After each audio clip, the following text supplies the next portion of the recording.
Good evening all of you. स्वागत है आप सभी मित्रों का। आज आपके लिए जो सेशन है वो बेहद इंपॉर्टेंट होने वाला है, क्योंकि लगभग लगभग आज से एक महीने का समय आपके पास है। एक महीने से एक दो दिन ज्यादा, लेकिन उसे आप एक महीने लेकर चले, क्योंकि 14 को तो आपका पेपर ही है। तो 14 जून को आपका पेपर है बीआरबीएल। इस बचे हुए दिनों का, इस बचे हुए टाइम का आप कैसे यूज करें ताकि आप एक तो सबसे ज्यादा आप जो है अच्छी तरीके से प्रिपरेशन कर पाए, अच्छे मार्क्स आपके आ पाए। मार्क्स का मतलब यह है कि 60+। क्या अभी हमारे पास इतना सफिशिएंट टाइम है कि हम 60 से ज्यादा मार्क्स ला सकते हैं? तो इसका आंसर बहुत बड़ा सा हाँ है। बिल्कुल आप अभी ला सकते हैं। 4 मॉड्यूल है आपके बीआरबीएल में। 4th कंपलसरी पेपर आपका है। कैसे आपको प्रिपरेशन करनी है, कौन कौन सा टॉपिक इंपॉर्टेंट है, इन 30 डेज का कैसे आपको इस्तेमाल करना है, ये मैं आपसे पूरी चर्चा करने वाला हूं सेशन इसी मामले में। तो सेशन आपके लिए बेहद इंपॉर्टेंट होने वाला है। सभी मित्र आ जाए भैया कि बचे हुए 30 दिनों का हम कैसे यूज करें ताकि हम ठीक तरीके से अपनी प्रिपरेशन कर सकें। देखिए, सबसे पहली चीज तो ये है कि आपको केवल बीआरबीएल ही नहीं देना है, आपको बाकी सारे पेपर्स भी देने हैं। और बीआरबीएल के पहले आपके 3 पेपर हैं, एबीएम, एबीएफएम और बीएफएम, जिसमें से बीएफएम पर आपको मेरी ये सलाह है कि अभी से प्रयास लगातार थोड़ा बढ़ाते रहिए, क्योंकि बीएफएम हर बार परेशान करता है। लास्ट ईयर का बीएफएम पेपर बहुत टफ था। बीआरबीएल को भी बाकी ईयर्स की तुलना में थोड़ा कठिन ही बनाया गया था। इसलिए आपकी जो स्ट्रेटेजी होगी उसमें आपको कॉन्सेप्ट पर भी ध्यान देना है। चूंकि अभी हमारे पास 30 दिन से ज्यादा का लगभग लगभग समय, मतलब 32 दिन के आसपास है, लेकिन मैं उसे 30 दिन ही मान के चल रहा हूं, इसीलिए आज मैं आपके लिए सेशन कर रहा हूं। तो 30 डेज अभी आपके पास है। इस 30 डेज में आप आराम से बाकी सारे पेपर्स के साथ कॉन्सेप्ट को पढ़ सकते हैं। तो पहली चीज तो यह है कि कॉन्सेप्ट पर अभी आपको फोकस करना है। दूसरी चीज भैया, कोई भी स्ट्रेटजी तभी काम करेगी जब आप पढ़ाई करेंगे। अब आप पढ़ेंगे ही नहीं, समय ही नहीं आप दे रहे हैं अपनी पढ़ाई को, तो फिर कोई भी स्ट्रेटजी काम करने वाली नहीं है। इसलिए सबसे पहले हर स्ट्रेटजी के सबके पहले की सबसे पहली स्ट्रेटजी है कि आपको पढ़ना होगा। पढ़ना होगा ईमानदारी से, ठीक से आपको समय देना होगा। 30 डेज सर कैसे हम ये तय करें कि 30 डेज में हमारा सिलेबस कंप्लीट हो जाएगा? अगर हम कितने घंटे दें प्रतिदिन तो 30 डेज में हम कंप्लीट कर सकते हैं। तो चूंकि बाकी पेपर्स भी आपको तैयार करना है, इसलिए अभी मैं आपको कहूंगा कि 2 घंटे आप रेगुलर कम से कम बीआरबीएल को दीजिए, 2 से ढाई घंटे।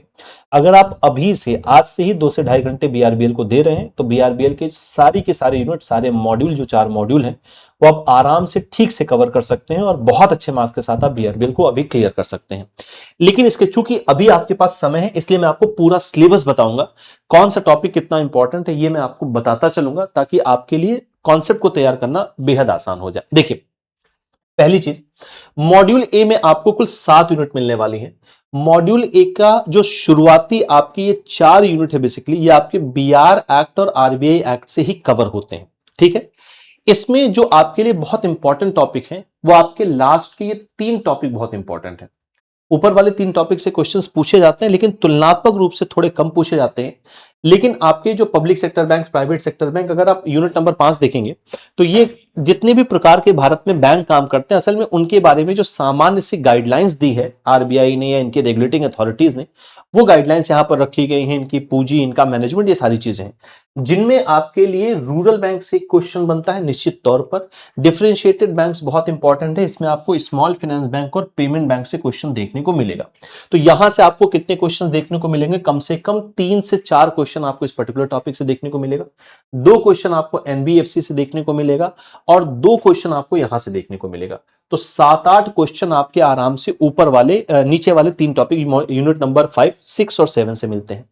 अब अगला है दूसरा, कौन सा बहुत इंपॉर्टेंट है, रेगुलेशन ऑफ बैंकिंग बिजनेस। यहां से कम 3 क्वेश्चन देखने को मिलते हैं। इस पर्टिकुलर मॉड्यूल का जो वेटेज है वो लगभग लगभग 15% के आसपास है, मोर और लेस। आप इस 7 यूनिट को कितने दिनों में तैयार कर सकते हैं? बहुत इत्मीनान से इस बात को देखिएगा। तो अगर आप रोज 2-2 घंटे दे रहे हैं तो आपका ये पर्टिकुलर टॉपिक जो आपका फाइनेंशियल सेक्टर लेजिस्लेटिव रिफॉर्म है, ये असल में आपने अगर हाल फिलहाल में अपना जेआईबी अभी क्लियर किया होगा तो Indian economy, Indian financial system का जो मॉड्यूल ए का एक टॉपिक है इकोनॉमिक रिफॉर्म, इसका 60% सिलेबस इकोनॉमिक रिफॉर्म ही है। तो वहां से आपका सिलेबस तैयार होगा। एफएसडीसी आपको थोड़ा सा पढ़ना है। एफएसडीसी का कंपोजिशन बहुत आराम से पढ़िएगा, क्योंकि वहां से क्वेश्चन पूछा जा सकता है। तो आप इस सारी के सारे मॉड्यूल को, जो 7 मॉड्यूल हैं, इनको बामुश्किल आप 5 डेज में कवर कर सकते हैं, बहुत आराम से। ठीक है, इतनी बात। और कोशिश करिएगा 5 दिन में कवर हो जाए। इंपॉर्टेंट कौन कौन से टॉपिक है मैं आपको यहां पर इंपॉर्टेंट लिख दे रहा हूं, जहां से क्वेश्चन सबसे ज्यादा पूछे जाते हैं। एक आपके लिए ये टॉपिक इंपॉर्टेंट है, फिर आपके लिए ये तीनों इंपॉर्टेंट हैं। तो आप कोशिश ये करिए कि पहले इन तीनों को आप पढ़ेंगे। अभी मैं आपको मॉड्यूल ए से शुरू कर रहा हूं, आपको कौन सा मॉड्यूल पहले पढ़ना चाहिए उस पर हम बातचीत करेंगे। अब आते हैं मॉड्यूल बी में। मॉड्यूल बी में फिर से आपको 7 यूनिट मिलने वाली हैं। मॉड्यूल बी का जो वेटेज है ये थोड़ा सा ज्यादा वेटेज है, ये आपको मिलेगा 15 से 20% के आसपास, है ना, मोर और लेस, कम ज्यादा भी हो सकते हैं, लेकिन इतना वेटेज अमूमन इनका रहता है। इनमें जो मोस्ट इंपॉर्टेंट है ये आपके लिए सबसे इंपॉर्टेंट है, इसको आप सबसे पहले पढ़ेंगे। मॉड्यूल बी में किसी भी टॉपिक को पढ़ने के पहले सबसे पहले आप इसे पढ़ेंगे, निगोशिएबल इंस्ट्रूमेंट। हर साल कम से कम 3 से 4 क्वेश्चन बनते ही बनते हैं। पीएमएलए एक्ट से आपके 2 क्वेश्चन बनते हैं। ठीक होगी इतनी बात भैया? तो ये 2 टॉपिक इसमें सबसे ज्यादा इंपॉर्टेंट है। फिर आपके law relating to securities and mode of charges नाम से आपको 2 टॉपिक दिखाई दे रहे होंगे। अब ये जो 2 टॉपिक हैं बेसिकली ये आपके चार्जेस से संबंधित है, मॉर्गेज, हाइपोथिकेशन और प्लेज से संबंधित है।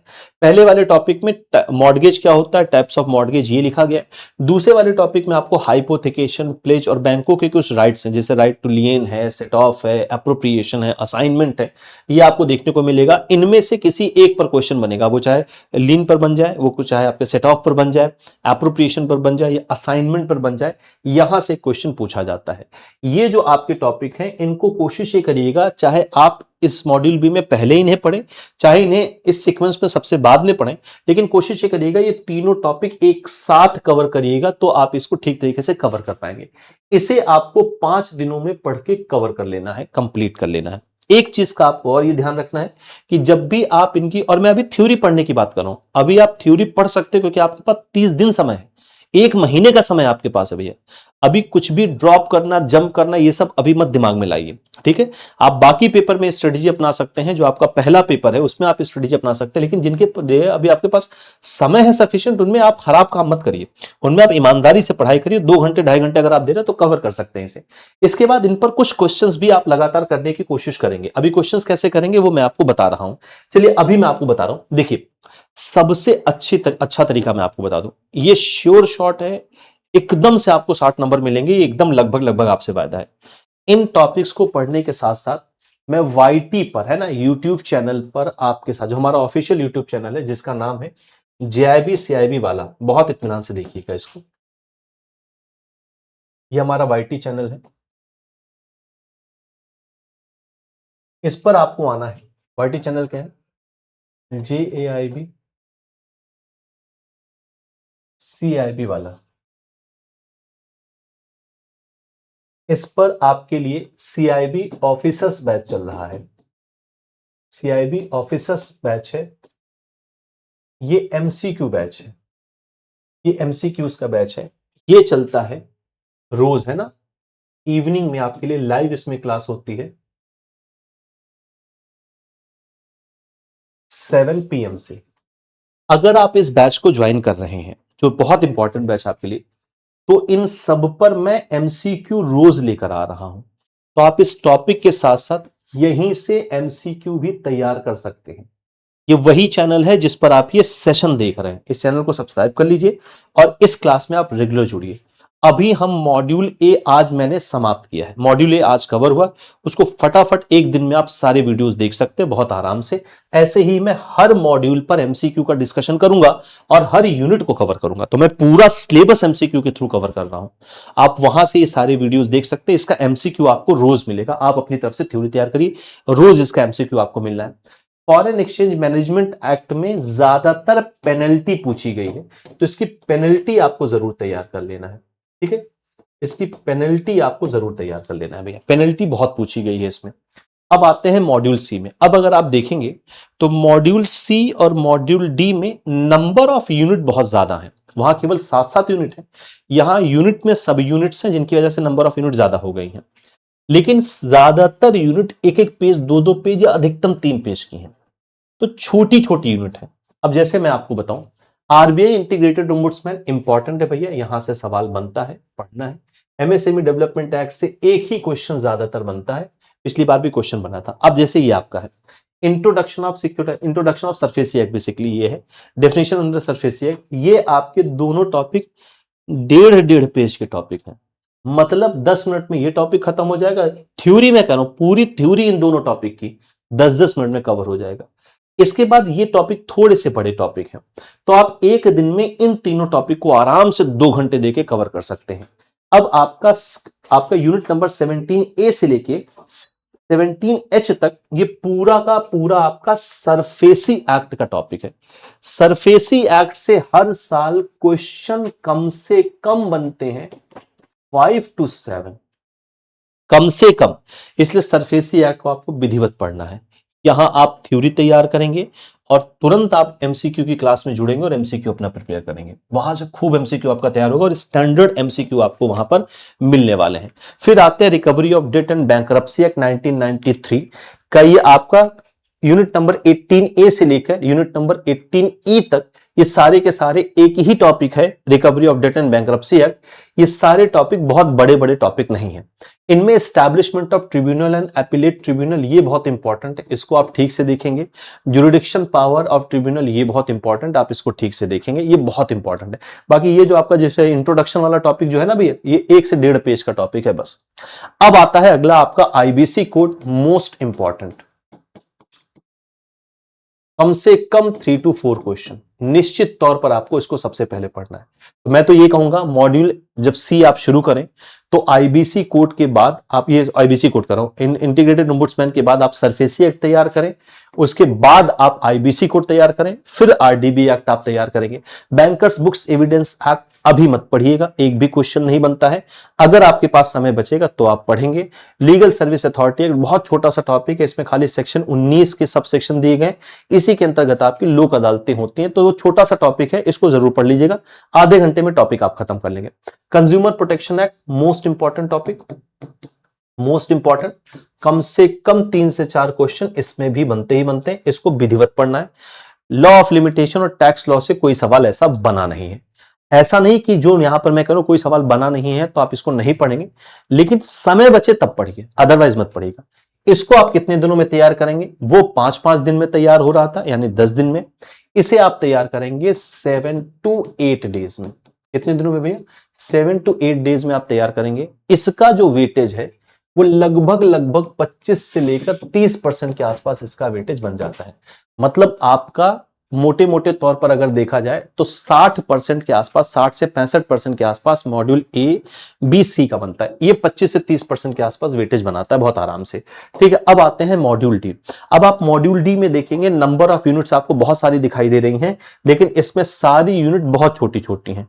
1.5 पेज की, 2-2 पेज की यूनिट है ज्यादातर, मतलब एक दिन में आप 4-4 यूनिट खत्म कर सकते हो। अब यहां पर देखिए मॉड्यूल डी शुरू होता है इंडियन कॉन्ट्रैक्ट एक्ट 1872 से। अब इंडियन कॉन्ट्रैक्ट एक्ट का एसेंशियल एक क्वेश्चन निश्चित तौर पर बनेगा।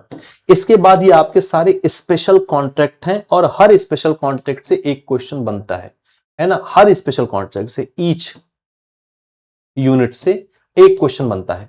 मतलब अगर हम इंडियन कॉन्ट्रैक्ट एक्ट को ले लें तो 1, 2, 3, 4, 5, 6, कम से कम 5 से 6 क्वेश्चन अकेले इसी टॉपिक पर बनते हैं। और ये सारे टॉपिक आपके, जैसे कॉन्ट्रैक्ट ऑफ बेलमेंट आपको थोड़ा सा बड़ा दिखाई देगा, गारंटी भी बड़ा का मतलब जहां ये 1.5 पेज के वहां ये 2.5 पेज का होगा, बस इतना ही अंतर है। अगर आप किसी दिन 3 घंटे दे दें तो पूरा इंडियन कॉन्ट्रैक्ट एक्ट एक बार में आप खत्म कर सकते हैं। ये इतने छोटे छोटे टॉपिक हैं।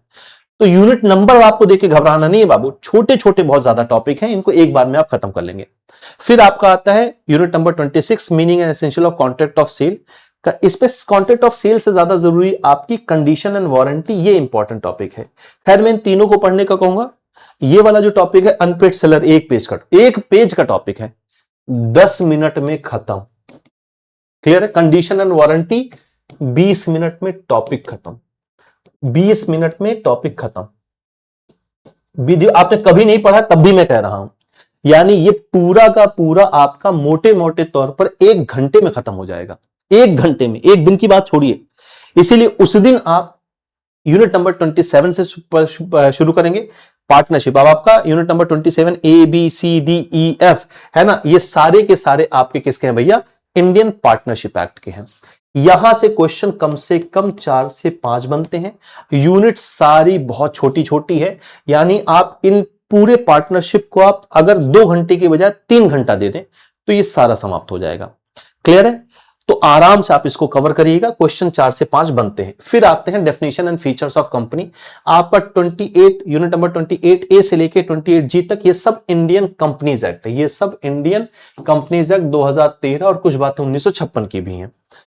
अब यहां पर भैया फीचर्स कंपनी से एक क्वेश्चन बनता है, टाइप्स ऑफ कंपनी से एक से लेकर 2 क्वेश्चन बन सकते हैं, memorandum of association, article of association से 2 क्वेश्चन बन सकते हैं। इसमें से कोई एक आपका प्रिंसिपल पूछा जाता है, एक क्वेश्चन यहां से बनता है। मेंबरशिप से ज्यादा क्वेश्चन नहीं बने हैं। प्रोस्पेक्टस से एक क्वेश्चन बनता है, डायरेक्टर से एक क्वेश्चन बन सकता है। यानी अगर हम यहां पर देखें तो 2 1 3 2 5 6 7 6-7 क्वेश्चन आराम से बनते हैं।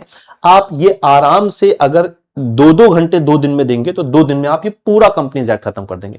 फिर आपका आता है एलएलपी। एलएलपी को पढ़ लीजिएगा, एक क्वेश्चन बनता है, छोटा सा टॉपिक है। ट्रांसफर ऑफ प्रॉपर्टी एक्ट का ज्यादातर मामला आप पढ़ चुके होंगे यूनिट नंबर 1 में, इस वाले टॉपिक में।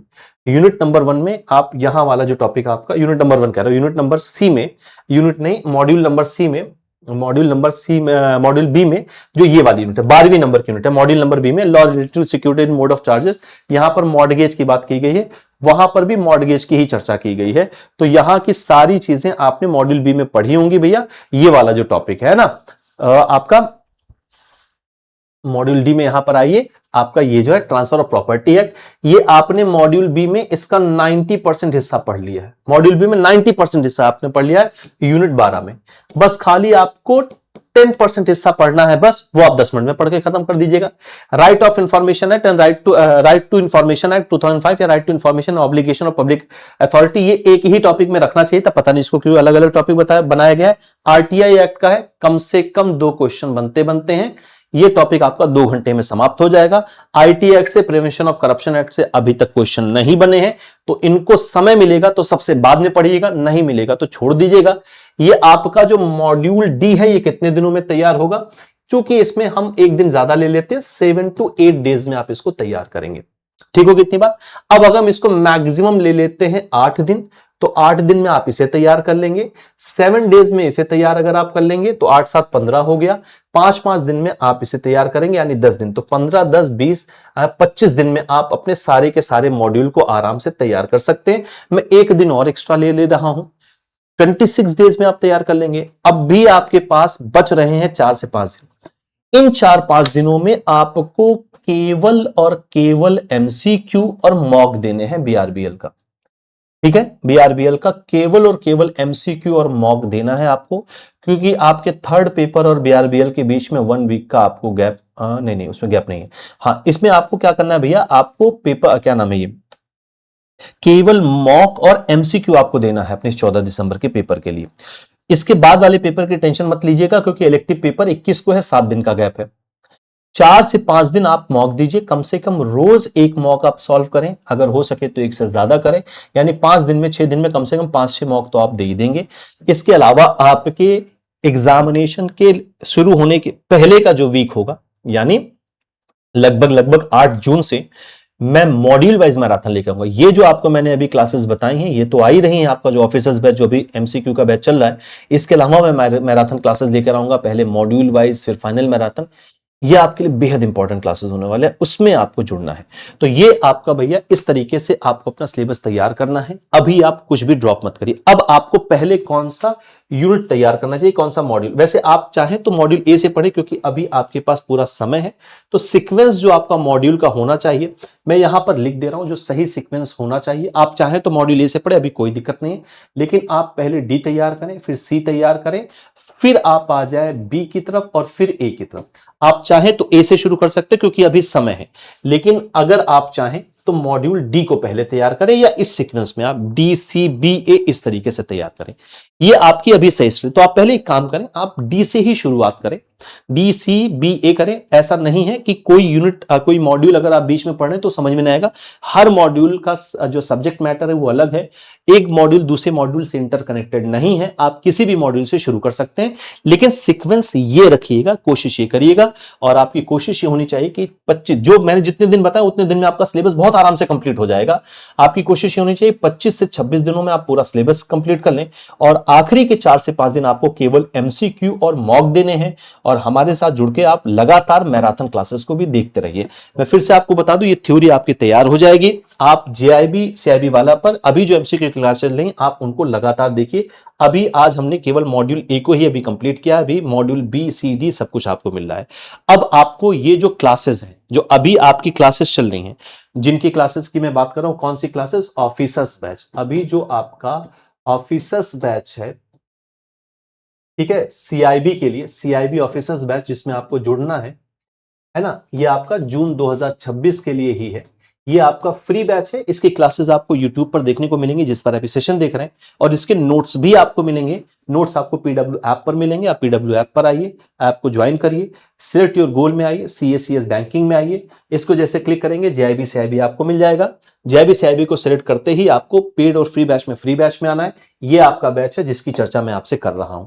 सीआईबी एमसीक्यू जून 2026 का ये फ्री बैच है, ये आपको ज्वाइन कर लेना है। आप वहां से भी क्लासेस देख सकते हैं, आप यूट्यूब से भी क्लासेस देख सकते हो। थ्योरी पढ़िए, साथ ही साथ ये सारी क्लासेस देखिए। अगर आपको थ्योरी पढ़ने में कोई दिक्कत हो रही है तो आप थ्योरी के लिए सबसे एक इंपॉर्टेंट जो बैच है आप ज्वाइन कर सकते हैं। चाहे तो सीआईबी क्रैश कोर्स आप ज्वाइन करें। इस क्रैश कोर्स में आपको जो अभी थ्योरी की पेड क्लासेस भी चल रही हैं और ये सबसे अच्छा बैच है। इसमें आपको एमसीक्यू क्लासेस मिल जाएंगी, या आपके लिए एक दूसरा ऑप्शन ये भी है कि आप सीआईबी का फास्ट ट्रैक बैच अभी ज्वाइन कर सकते हैं। इसमें अभी हाल फिलहाल में ही क्लास शुरू हुई है। इसमें भी अभी हम मॉड्यूल ए पर बात करें। ये फास्ट ट्रैक बैच एक ऐसा बैच है बाबू, जिसमें हम आपके एग्जाम के पहले आपके पूरे सिलेबस की थ्योरी कंप्लीट करेंगे। और अगर आप फास्ट ट्रैक की बजाय आप क्रैश कोर्स ज्वाइन करते हैं तो आपको ये फास्ट ट्रैक की क्लास लाइव मिलेगी, साथ ही साथ आपको एमसीक्यू भी मिलेगा। अभी आप इस बैच को ज्वाइन कर सकते हैं। ये बैच आपके लिए सबसे बेहतर बैच है जिसमें आप अपनी पूरी तैयारी कर सकते हैं। ठीक है, तो ये बैच आप ज्वाइन करें, यूट्यूब पर आए, आप बातचीत करें, सीआईबी जो ऑफिसर्स बैच चल रहा है उसमें जुड़े।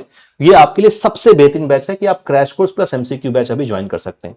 कुछ भी आप और मुझसे और पूछना चाहते हैं स्ट्रेटजी को लेकर, मैं आपके सीआईबी में 2 सब्जेक्ट डील करता हूं। एक आपका 4th कंपलसरी पेपर बीआरबीएल, इसमें आपका कोई सवाल है, और अगर आपका elective paper human resource management है, इसमें आपका कोई भी प्रश्न है, या आप स्ट्रेटजी को लेकर, प्रिपरेशन को लेकर, पढ़ाई को लेकर कोई भी सवाल करना चाहते हैं, तो इस डेडिकेटेड टेलीग्राम ग्रुप को आप ज्वाइन कर लें। इस क्यूआर कोड को स्कैन करके आप इस ग्रुप को ज्वाइन कर सकते हैं, या टेलीग्राम पर जाएं, सिंपली सर्च करें आशीष सर जेआईबी सीआईबी एग्जाम्स। आप इस माध्यम से भी इस ग्रुप को ज्वाइन कर सकते हैं। तो ये आपकी एक फुल प्रूफ 30 डेज की स्ट्रेटजी है। आपको बिल्कुल ऐसे स्ट्रेटजी पर ही काम करना है। जितने डेज मैंने बताया उन डेज में उस टॉपिक को खत्म करिए। लास्ट के 4-5 दिनों में मॉक दीजिए, एमसीक्यू दीजिए। मैराथन क्लासेस में आपके साथ डिस्कस करूंगा, उसमें जरूर जुड़िए। और अभी जो एमसीक्यू का बैच चल रहा है वाईटी पर, शाम को 7 बजे से ट्यूसडे से संडे लाइव होता है।